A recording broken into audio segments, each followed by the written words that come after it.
Patjetër që edhe kjo do të jetë një fokus kryesor i kësaj qeverie, por të themi motoja e kësaj fushate zgjedhore është hyrja në Bashkimin Evropian. Pasaporta shqiptare në Bashkimin Evropian dhe antarësimi i Shqipërisë në Bashkimin Evropian do t'i sjellë të gjitha këto gjëra. Dhe grup kapitullit po ecin shumë shpejt dhe viti 2027 nuk është shumë larg, do t'i shohim. Këtu bëjmë politik pastaj edhe nuk ta lejmë të bësh politik në televizion, po diçka më pyet edhe u përgjigja. Diçka të fundit. Mendoni që i keni emigrantët me vete? Atëherë unë merrem prej një periudhë prej 2-3 muajsh, pra jam angazhuar edhe më tepër në diasporë, kryesisht në Athinë dhe në Selanik. Kemi patur një pritje shumë të mirë nga emigrantët. Sa e marrin vesh që kemi qenë përfaqësues të Partisë Socialiste, na kanë pritur me 2 ertapora, ata shikojnë çfarë ka bërë Edi Rama në Shqipëri, shikojnë dhe përfaqësimin e tij në Europë dhe patjetër që ata janë me Partinë Socialiste. Po them që 90% e votës e emigrantëve është për Partinë Socialiste dhe keni për të parë që ky do të jetë ndryshimi i Xhesil, ti jam mirënjohës. Faleminderit Edi, se po shoh edhe njerëz të tjerë. Të lutem. Xhesil, por nëse ke mundësinë, më kalo dhe tek qytetarët e tjerë. Okej, tek zoti Balla, nëse është shumë të dashur, të lutem. Jam live, jemi live.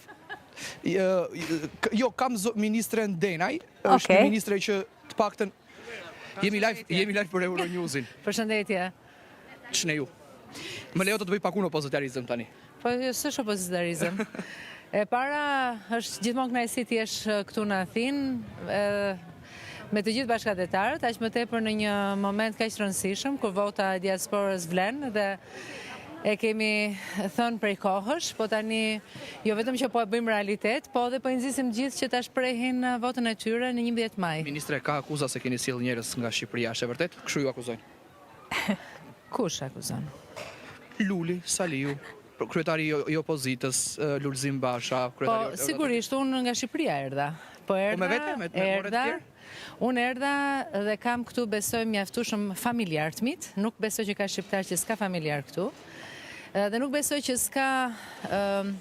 Unë jam deputete e Parlamentit Shqipërisë dhe në atë qark që kam qenë dhe në këtë zonë në Tiranë që përfaqësoj, jam shumë e lumtur që takoj ata që janë regjistruar dhe që do të gjejnë sot kryeministrin për programin qeverisës për 4 vite të ardhshme dhe për Shqipërinë 2030. E fundit fare, nëse më lejon të ta bëj këtë pyetje, nuk e di sa etike është, duke qenë se ende nuk keni bërë një prononcim për mediat për sa i përket situatës së AKU-s me fileton e pulës me salmonel. A do na thuash diçka të shkurtër për këtë?